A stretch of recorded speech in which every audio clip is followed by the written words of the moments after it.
Hi, my name is Mike Naughton. I'm an attorney and I specialize in technology and the practice of law. But I want to talk about Google Duplex. I saw the video this week from Google I/O and like so many people, it's just absolutely mind-blowing.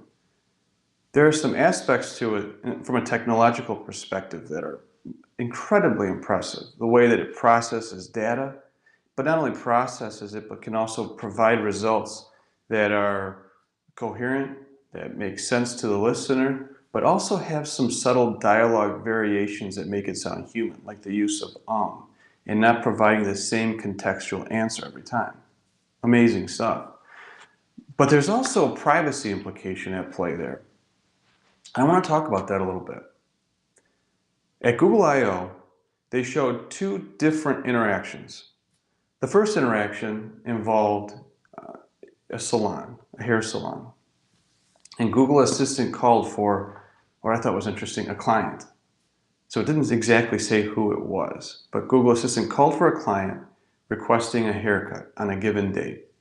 The parameters that Google Assistant was given before placing this call was that they wanted a haircut, I believe, on Friday between 10 and 12. So Google called, a real-life person answered the phone, and Google began inquiring if it had availability at that time. There wasn't an availability at noon. And the person said, well, the next available spot is 1:15, which was outside the parameters for Google Assistant. But it asked for something between 10 and 12. Interesting how it was able to negotiate something to say, well, that's outside the parameters, and tried to bring it back in, which it successfully did. The person asked what type of service it was. Google Assistant said just a woman's haircut, and they were able to solidify the negotiation of a haircut at 10 o'clock on that Friday. Amazing. And what's really amazing is that given those parameters, Google was able to analyze the dialogue that was given to it, determine whether or not it fit within the parameters that it needed. When it didn't, the reply, it was able to negotiate to bring it within the parameters, the 10 and 12. Really, really amazing stuff. And then second, there was an example with a restaurant. And Google had parameters to get reservations for 4 people on the 7th. What was fascinating about that dialogue was the negotiation back and forth and how difficult it was. The speech wasn't really clear on the end of the human that was giving the prompts to Google when Google was probing it for the ability to get reservations for 4 people on the 7th. At the very end of it, there was a pause and Google responded when ultimately it didn't get what it sought, what it was seeking to get. It got, the party could come in, the 4 people, no need for reservations. And it said, gotcha, thanks. An incredible human-like response. This is important though. It's great for making reservations and for things like that. It seems incredibly convenient. But what about for reservations for things that fall outside of parameters like that? I do a lot of federal work, so I could see this being something very interesting for law enforcement for purposes of a conspiracy.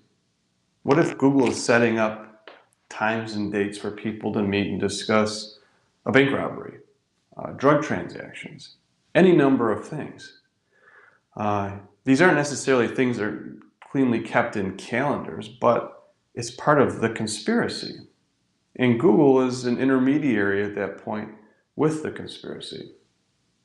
Devices like Alexa and Google Home that uses Google Assistant are really, really raising the stakes for people to understand how technology works and what is or isn't accessible in a criminal investigation, for example. So something that I think is absolutely fascinating about this and to see how this develops is, how is this going to be used? Google says it's been working on Duplex for years. Presumably, they showed it in 2018. It's something that's going to be rolled out. Is this going to be something else from Google that's pushed out with fanfare and sort of dropped and not used?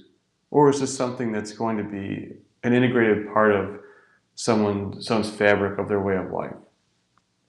If that's the case, We have to understand the privacy implications. People have to understand that and know how much is being stored, what is being stored, and how is that stored information being used to construct communications that Google's using for someone all the way across the country. Thanks so much for watching.